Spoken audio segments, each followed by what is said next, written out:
যাকাত শব্দের অর্থ পবিত্র। শতে 2.5%, হাজারে 25 টাকা, লাখে 2,500, 1 কোটি 2.5 লাখ। শতে 2.5% যদি যাকাত দেয়, 40,000-এ 1,000, 80,000-এ 2,000, লাখে 2,500, 1 কোটি 2.5 লাখ, 100 কোটি 2.5 কোটি। এই পরিমাণ যদি যাকাত দেয়, অবশিষ্ট তার কাছে যে সম্পদগুলো, যে টাকা পয়সাগুলো জমা থাকবে, এগুলো পবিত্র থাকবে। এগুলোর নিরাপদের দায়িত্ব স্বয়ং আল্লাহ সুবহানাল্লাহ। এই জন্য যাকাত শব্দের অর্থ পবিত্র। যাকাত কার উপর ফরজ? যে মুসলমান আকেল বালেগ, 7.5 ভরি স্বর্ণের মালিক, অথবা এই পরিমাণ টাকার মালিক, অথবা 52.5 তোলা রূপার মালিক, অথবা 52.5 তোলা রূপার টাকার মালিক। বর্তমানে বাজার রেট, মার্কেট দর, 52.5 তোলা রূপার দাম 80,000 থেকে 1 লক্ষ টাকা। তাহলে 7.5 ভরি স্বর্ণ বা এই পরিমাণ টাকা, বা 7.5 ভরি রূপা বা এই পরিমাণ টাকা যার কাছে 1 বছর জমা থাকবে, 1 বছর 12 মাস, নিজের কাছে থাক বা অপরের কাছে থাক, অন্য জায়গায় থাক, তার উপরে যাকাত ফরজ। যাকাত দিতেই হবে। ব্যবসার মালের উপর যাকাত দেওয়া ফরজ। ব্যবসার মাল, দ্রব্য, দোকানের জিনিস, এগুলো 1 বছর জমা থাকতে হবে না। দোকানের যে কোনো কসমেটিক্স বা খাদ্যদ্রব্য বা এই জাতীয় কোনো জিনিস 1 বছর জমা রাখলে তো মেয়াদ চলে যাবে, এক্সপায়ার ডেট চলে যাবে। এই জন্য দোকানের মালের ক্ষেত্রে 1 বছর জমা থাকতেই হবে। একটা জিনিস, একটা দ্রব্য, মাল, এটা শর্ত নয়। 1 বছর শেষ হলেই দোকানের জিনিসগুলো পুরাতন হোক, নতুন হোক, কোম্পানি থেকে গত কয়েকদিন আনছে এইরকম হোক, ওই দ্রব্যগুলোর হিসাব করে যে পরিমাণ টাকা আসবে এই পরিমাণ যাকাত দিতে হবে। অর্থাৎ নেশাব পরিমাণ যদি দ্রব্যগুলোর মূল্য পৌঁছে যায়, তাহলে দোকানের মালের উপরে যাকাত দিতে হবে। মালগুলোই টাকা, দোকানের সামানগুলো, মালগুলোই টাকা, এগুলোর উপর যাকাত দিতে হবে। স্বর্ণ রূপা ব্যবহারকৃত অলংকার, চেইন, রূপা, স্বর্ণ, চুরি, বালা, এই জিনিসগুলো ব্যবহারকৃত হোক বা না হোক, যাকাত দিতেই হবে। অনেক মহিলাগণ, অনেক নারী মা বোনেরা আছেন, এরা মনে করে স্বর্ণ রূপা যেগুলো ফেলে রাখছি এগুলোর উপর যাকাত দিব, যেগুলো নিয়মিত ব্যবহার করি এগুলোর উপর কেন যাকাত দিব? যাকাত দিতেই হবে। নিয়মিত ব্যবহার হোক বা না হোক, স্বর্ণরূপা ফেলে রাখেন বা ব্যবহার করেন, যাকাত দিতেই হবে। কারণ শরীয়ত, ইসলাম স্বর্ণরূপাকে টাকা হিসেবে গণ্য করেছে। তাই স্বর্ণরূপা থাকা মানে আপনার উপর টাকা আছে, যাকাত দিতে হবে। পুরুষের জন্য স্বর্ণরূপা ব্যবহার করা তো হারাম। স্বর্ণরূপার চেইন, স্বর্ণরূপার আংটি, স্বর্ণরূপার বালা, স্বর্ণরূপার চুরি, স্বর্ণরূপার যে কোনো জিনিস পুরুষের জন্য ব্যবহার করা হারাম। কারণ স্বর্ণরূপা ব্যবহার করা ইসলাম মহিলাদের জন্য বাজেট করে দিয়েছে। এই স্বর্ণরূপার জিনিস মা বোনদের জন্য রিজার্ভ, মা বোনদের জন্য বরাদ্দ। পুরুষের জন্য ব্যবহার করা জায়েজ নাই, মারাত্মক গুনাহ। চাষের জমিন, ফসলের জমিনের উপরে যাকাত আসবে না। ফসলের জমিন, চাষের জমিন যত বেশি হোক না কেন, যত কোটি কোটি টাকার চাষের জমিন, ফসলের জমিন হোক না কেন, 1 টাকাও যাকাত আসবে না। তবে ফসলের উপর যাকাত আসবে। উৎপন্ন যেটা উৎপাদিত হয় ফসল, ওই ফসলের উপরে যাকাত আসবে যদি ফসলের মূল্য নেশাব পরিমাণ হয়। 52.5 তোলা রূপা, বা এই পরিমাণ টাকা পরিমাণ যদি ফসলের মূল্য পৌঁছে যায় তাহলে উৎপাদিত ফসলের উপর যাকাত আসবে, জমিনের উপর যাকাত আসবে না, জমিনের চাষের জমিনের উপর যাকাত আসবে না।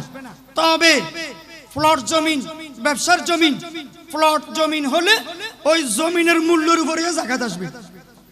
বিভিন্ন জমিন বিক্রি করার জন্য প্লট করে রাখে কোম্পানিরা, এগুলো চাষ হয় না, এগুলোতে ফসল হয় না, পেলেই বিক্রি করে দিবে, এগুলোর মূল্যের উপরে যাকাত দেওয়া ফরজ। চাষের জমিনের উপরে যাকাত নাই, ফসলের উপরে যাকাত। প্লট জমিনের মূল্যের উপরে যাকাত দিতে হবে, যাকাত দেওয়াটা ফরজ। তারপরে বাড়ি, আপনার 5 তলা বিল্ডিং, 10 তলা, 15 তলা, 20 তলা বিল্ডিং আছে, অথবা একটা দামি ঘর আছে, আপনার বাড়ি আছে, 1 টাকাও যাকাত আসবে না। একটা বাড়ির উপরে আপনি 50-100 কোটি টাকা খরচ করেছেন, এখানে থাকেন, এখানে খান, এখানে বসবাস করেন, 1 টাকাও যাকাত আসবে না। বাড়িঘরের উপর যাকাত আসে না। নিজের বাসস্থান, থাকার জায়গার উপরে, বিল্ডিং এর উপরে, ঘরের উপরে যাকাত আসে না। তবে মাসে মাসে যে ভাড়া আসে, মাসে মাসে যে টাকা ইনকাম হয়, উপার্জন হয়, এই টাকার উপরে যাকাত আসবে। যদি নেশাবের মালিক, নেশাবের পরিমাণ পৌঁছে যায়, ভাড়া টাকার উপরে যাকাত আসবে। আপনার প্রাইভেট কার আছে, প্রাইভেট গাড়ি আছে, হাইস, নোহা, বাস, কোস্টার, বিভিন্ন প্রাইভেট গাড়ি আছে, কয়েকটা সিএনজি আছে, এই গাড়িগুলোর উপরে যাকাত আসবে না। অথচ কোটি কোটি টাকার গাড়ি, 1 টাকাও যাকাত আসবে না। কারণ এই গাড়িগুলোর উসিলায় আপনি আহার করেন, এই গাড়িগুলোর উসিলায় আপনি পানাহার করেন, উপার্জন করেন, ইনকাম করেন। ওই ইনকামের উপর আসবে যে, গাড়ির ভাড়া ইনকামের উপর আসবে যে, উপার্জনের উপর আসবে যে, মূল গাড়ির টাকার উপরে যাকাত আসবে না। তাহলে এসালম, সৌদিয়া, বিভিন্ন বলবো গাড়ির কোম্পানি আছে, এই গাড়িগুলোর উপর যাকাত আসবে না, ওই ইনকামের উপরে, উপার্জনের উপরে যাকাত আসবে। গার্মেন্টস ফ্যাক্টরি, ইন্ডাস্ট্রিজ, কলকারখানা, হাজার হাজার কোটি টাকার মেশিন আছে, বিভিন্ন মেশিন আছে, এই সমস্ত জায়গায় 1 টাকাও যাকাত আসবে না। মেশিনের উপরে যাকাত আসে না। তবে ইনকাম যেটা হচ্ছে, গার্মেন্টসে কাপড় উৎপাদন হচ্ছে, ফ্যাক্টরিতে বিভিন্ন জিনিস উৎপাদন হচ্ছে, এই উৎপাদনের উপরে যাকাত আসবে। মূল ফ্যাক্টরি, মূল কারখানা, মূল ইন্ডাস্ট্রিজ, মূল গার্মেন্টসের মেশিনের উপরে 1 টাকাও যাকাত আসবে না। মাছের হ্যাচারি, মৎস্য হ্যাচারি, মাছের প্রজেক্ট আছে, এই মাছগুলোর উপরে যাকাত আসবে। কারণ মাছ এগুলো দোকানের পণ্যের মতো, ব্যবসার পণ্যের মতো। এই জন্য যে পরিমাণ মাছ আছে, একটা আইডিয়া করে, মালিকের একটা ধারণা করে, ওই পরিমাণ মাছের টাকার উপর, মূল্যের উপর যাকাত দিতে হবে। একই রকম মুরগির ফার্ম আছে, আপনার মুরগির ফার্ম, ওই ফার্মের মুরগিগুলো তো লালন পালনের জন্য নয়, এগুলো বিক্রি করার জন্য। ওই মুরগিগুলোর মূল্যের উপর যাকাত আসবে। ব্যবসায়ী পণ্যের মতো যতগুলা মোরগ মুরগি আছে, এই পরিমাণ হিসাব করে টাকা অবশ্যই আপনার যাকাত দিতে হবে। যাকাত মসজিদে দেওয়া জায়েজ নাই, যাকাতের টাকা মসজিদে দেওয়া জায়েজ নাই। গরিব, মিসকিন, এতিম, অসহায়, ভিক্ষুক, ফকির, এদেরকে যাকাত দিবেন, মসজিদে যাকাতের টাকা দিবেন না। আর যাকাতের টাকা বেশি সওয়াব হয় মাদ্রাসার এতিম, অসহায় তালেব ইলমদেরকে দিলে, যারা রাত দিন কোরআন শরীফ পড়ে, হাদিস পড়ে, কোরআন হাদিস গবেষণা করে, এদেরকে যদি যাকাতের টাকা দেওয়া যায়, ডাবল সওয়াব, বেশি সওয়াব। মসজিদে যাকাতের টাকা দিবেন না। মসজিদে কয়েক প্রকারের টাকা দেওয়া জায়েজ নাই। সদকার টাকা, যাকাতের টাকা, ফিতরার টাকা, মান্নতের টাকা, রাস্তাঘাটে কুড়াই পাওনার টাকা, নামাজের ফিদিয়া, নামাজের কাফারা, রোজার ফিদিয়া, রোজার কাফারা, কসমের কাফারা, জিহারের কাফারা, এই জাতীয় টাকা আল্লাহর ঘর মসজিদে দিবেন না। মসজিদ সম্মানের ঘর, ইজ্জতের ঘর, জান্নাতের বাগান, আল্লাহর ঘর। মসজিদকে এগুলো দিয়ে মসজিদকে ছোট করবেন না। এগুলো ফকির, মিসকিন, এতিম, অসহায়, ভিক্ষুক অথবা বেশি ভালো হয় মাদ্রাসার তালেব ইলমদেরকে দিলে, অসহায় মাদ্রাসার তালেব ইলমদেরকে দিলে বেশি সওয়াব। তারপরে আপনি কাউকে যাকাতের টাকা দেওয়ার জন্য দায়িত্ব দিবেন, বলেছেন যে এই টাকাগুলো অমুককে, অমুক গরিবকে, অমুক অসহায়কে যাকাত বাবদ দিয়ে আসো। যাকাতের টাকা দিয়ে আসতে বলেছেন, দায়িত্ব দিছেন। যাকে দায়িত্ব দিছেন সে টাকাগুলো খেয়ে ফেলছে, তাকে পৌঁছাই নেই, টাকাগুলো মাঝখানে খেয়ে ফেলছে, আত্মসাৎ করছে। তাহলে আপনার যাকাত আবার দিতে হবে, যাকাত আদায় হয় নাই। ওই ব্যক্তিকে কেন দায়িত্ব দিলেন যে ব্যক্তি টাকা খেয়ে ফেলে, আত্মসাৎ করে, দুর্নীতি করে? এই জন্য আপনার টাকা যাকাত আবার দিতে হবে। তাই সাবধান, যাকাত দেওয়া ফরজ। অমুসলিমকে যাকাত দেওয়া জায়েজ নাই। কোন কাফেরকে, বিজাতীয়কে যাকাত দেওয়া জায়েজ নাই, কারণ যাকাত ফরজ ইবাদত। অন্যান্য দান সদকা করতে পারবেন, সওয়াব আছে। অমুসলিম বিজাতীয়কে যদি দান সদকা করেন, সাহায্য সহযোগিতা করেন, এটা মানবতা, এটা উদারতা, এটা ইসলামের শিক্ষা। তবে যাকাতের টাকা দিলে অমুসলিমকে, বিজাতীয়কে যাকাত আদায় হবে না, যাকাত ফরজ ইবাদত। তারপরে যাকাতের টাকা দিয়ে কাপড় দেওয়া জায়েজ। কাপড় কিনে কিনে গরিবদেরকে যাকাত বাবদ দিচ্ছেন, এটাও জায়েজ। যাকাতের টাকা দিয়ে খাদ্যদ্রব্য, খানার জিনিস, খাবারের জিনিস দেওয়া জায়েজ। তবে গরিব, অসহায়, এতিম যাকাতের উপযুক্ত হতে হবে। যাদেরকে দিচ্ছেন তারা গরিব হতে হবে, যাকাতের উপযুক্ত হতে হবে। খাদ্যদ্রব্য যাকাত বাবদ দেওয়া জায়েজ। যাকাত বাবদ কাপড় কিনে দেওয়া জায়েজ। তবে বর্তমান বাজারে রমজান আসলে কাপড়ের দোকানে লিখে দেয় এখানে যাকাতের লুঙ্গি পাওয়া যায়, এখানে যাকাতের কাপড় পাওয়া যায়, এখানে যাকাতের শাড়ি পাওয়া যায়। এটা যাকাতকে অপমান করা, ইসলামকে লাঞ্ছিত করা। যাকাতের লুঙ্গি কি আবার, যাকাতের কাপড় কি আবার, যাকাতের শাড়ি কি আবার? যে শাড়ি, যে লুঙ্গি একেবারে তেনার মতো ফোসা, সুতার কাপড়, এটা যাকাতকে অপমান করা, ইসলামকে হেয় করা। যাকাতের কোনো লুঙ্গি নেই, যাকাতের কোনো শাড়ি নেই, যাকাতের কোনো কাপড় নেই, এরকম সাইনবোর্ড দিয়ে বিক্রি করা এটা হারাম, এটা জায়েজ নেই। এমনি যাকাতের টাকা দিয়ে কাপড়, ভালো কাপড় কিনে দেওয়া জায়েজ, খাদ্যদ্রব্য কিনে দেওয়া জায়েজ। যাকাতের টাকা দিয়ে সেহরি খাওয়ানো জায়েজ। যারা যাকাত খাওয়ার উপযুক্ত তাদেরকে সেহরি খাওয়ানো জায়েজ। যাকাতের টাকা দিয়ে ইফতার করা জায়েজ। যারা যাকাত খাওয়ার উপযুক্ত তাদেরকে ইফতার করানো জায়েজ। এখানে যাতে কোনো ধনী মানুষ, কোনো কোটিপতি, কোনো লাখপতি ইফতার না করে, সাবধান, কারণ যাকাতের টাকা দিয়ে ইফতার করাচ্ছেন। যাকাতের টাকা দিয়ে চিকিৎসা করানো জায়েজ।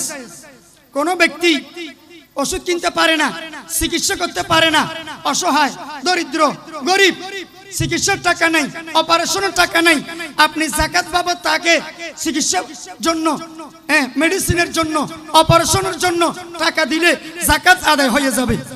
কোন মানুষ সন্তান বিবাহ দিতে পারতেছে না, কন্যা ছেলের বিয়ে হচ্ছে না, টাকা পয়সার সংকট, গরিব, দরিদ্র, অসহায়, আপনি তাকে যাকাতের টাকা দেন, সওয়াব পাবেন। যাকাতের টাকা দিলে আদায় হয়ে যাবে। যাকাতের টাকা দেওয়ার সময় যাকাতের নিয়ত করলে হবে। যাকে যাকাতের টাকা দিচ্ছেন তাকে বলে বলে দিতে হবে না যে ভাই এগুলো যাকাতের টাকা, এরকম বলার দরকার নেই। বললে সে মনে কষ্ট পাবে যে হারে আমি তো যাকাত খাচ্ছি, আমি গরিব মানুষ, যাকাত খাই চলি, এরকম মনে কলবে আঘাত পাবে। তাই মুখে মুখে স্লোগান দিয়ে বলে বলে এসবারেস করি যাকাতের টাকা দিতে হয় না। মনের মধ্যে থাকলে হবে, নিয়তে থাকলে হবে। আপনি তাকে এইভাবে যাকাত দিলে এটা বেশি উত্তম, বেশি ভালো। আমরা মনে করি যাকাত দিলে টাকা কমে যায়, ধন সম্পদ, টাকা পয়সা কমে যায় না। আল্লাহ তাআলা বলেন ইয়ামহাকুল্লাহুর রিবা ওয়া ইউরবিস সাদাকাত। দান করলে, সদকা করলে, যাকাত দিলে, আল্লাহর রাস্তায় শরীক হলে ধন সম্পদ বাড়ে, টাকা পয়সা বাড়ে, জায়গা জমিন বাড়ে, ইজ্জত সম্মান বাড়ে। সুদের দ্বারাই ধন সম্পদ কমে, টাকা পয়সা কমে, জায়গা জমিন কমে, ইজ্জত সম্মান কমে। দানের দ্বারাই ধন বাড়ে, সুদের দ্বারাই সম্মান কমে, রিজিক কমে। এটা আল্লাহ তাআলার কোরআন সাক্ষী। তারপরে ব্যবসায়ী ভাইদের উদ্দেশ্যে বলবো, আপনাদের দোকানের সালামি, দোকান নেওয়ার সময় যে সালামি দেন 2 লক্ষ, 5 লক্ষ, 10 লক্ষ, 20 লক্ষ, এই সালামির উপরে যাকাত দেওয়া ফরজ। এখন দিবে কে? জমিদারে দিবে নাকি যিনি দোকান নিছেন ভাড়া তিনি দিবেন? যাকাত আদায় করবেন কে? যিনি দোকান ভাড়া নিছেন তার আদায় করতে হবে, কারণ তিনি তো দোকান এই যে নিছেন টাকাটার মালিক তিনি। জমিদারের কাছে জমা আছে যে ব্যাংকের জমার মতো, তাহলে জমিদারে যাকাত আদায় করবে কেন? যিনি দোকান সালামি দিয়ে নিছেন ভাড়া ওনারই যাকাত আদায় করতে হবে। জমিদারের সাথে পরামর্শ করে যে আপনার কাছে আমার এত লক্ষ টাকা আছে, এগুলোর উপর তো যাকাত আসবে, আমি এই বাবদ যাকাত আদায় করে দিচ্ছি। অথবা আপনি আমাকে এখান থেকে কিছু টাকা দেন যাকাত বাবদ, আমি আদায় করে দিই। তাহলে দোকানের সালামির উপরে যাকাত দিতেই হবে। তারপরে ব্যাংকের মধ্যে যে টাকা গচ্ছিত আছে, জমা আছে, এই টাকার উপরে যাকাত অবশ্যই দিতে হবে। অনেকে কেস করে, হুজুর টাকা তো আমার পকেটে নেই, টাকা তো আমার ঘরে বাসায় নেই, এগুলো তো ব্যাংকে, ব্যাংক থেকে সরাইতে পারতেছি না, হ্যাঁ সরাইতে কষ্ট হচ্ছে, এগুলো নিতে ব্যাংকে গিয়ে টাকা কষ্ট হচ্ছে। আপনার পকেট থেকে হলেও, বাসা থেকে হলেও ওই ব্যাংকে গচ্ছিত পরিমাণ হিসাব করে যাকাত আদায় করতে হবে। সমিতিতে আপনার টাকা আছে, নেশাব পরিমাণ টাকা থাকলে আপনার উপরে যাকাত দিতেই হবে। একই ঘরের মধ্যে স্বামীর উপরে যাকাত ফরজ, স্ত্রীর উপরেও ফরজ, সন্তানের উপরেও ফরজ। সবাই নেশাবের মালিক, আলাদা আলাদা সবার যাকাত দিতে হবে। ঘরের অভিভাবক, ঘরের গার্জিয়ান যদি বলে তোমরা কি পরিমাণ নেশাবের মালিক আমাকে বলো, আমি তোমাদের পক্ষ থেকে আদায় করে দিচ্ছি, এইরকম যদি অনুমতি নেই তাহলে আদায় হয়ে যাবে, কোনো অসুবিধা নেই। যাকাত অগ্রিম দেওয়া জায়েজ। 1 বছর হওয়ার আগে আগে অগ্রিম অ্যাডভান্স যাকাত দেওয়া এটাও জায়েজ, কোনো অসুবিধা নাই। কারো যদি কর্জ থাকে, কারো যদি ঋণ থাকে, কর্জ থাকে, তাহলে ঋণ আগে আদায় করবে নাকি যাকাত আগে আদায় করবে? অবশ্যই ঋণ আগে আদায় করবে। ঋণ এটা হকুল ইবাদ, এটা বান্দার হক, তাই ঋণ আগে আদায় করবে, যাকাত পরে। ঋণ আদায় করার পরে যাকাতের নেশাব পরিমাণ যদি টাকা না থাকে তাহলে যাকাত দিবে না, গুনাহ হবে না। আর ঋণ কর্জ আদায় করার পরে নেশাব পরিমাণ টাকা যদি তার কাছে অবশিষ্ট থাকে তাহলে তো যাকাত দেওয়া ফরজ, যাকাত দিতে হবে। আল্লাহ তাআলা আমাদেরকে কোরআন হাদিস মতে ফরজ ইবাদত যাকাত আদায় করার তৌফিক দান করুন, আমিন।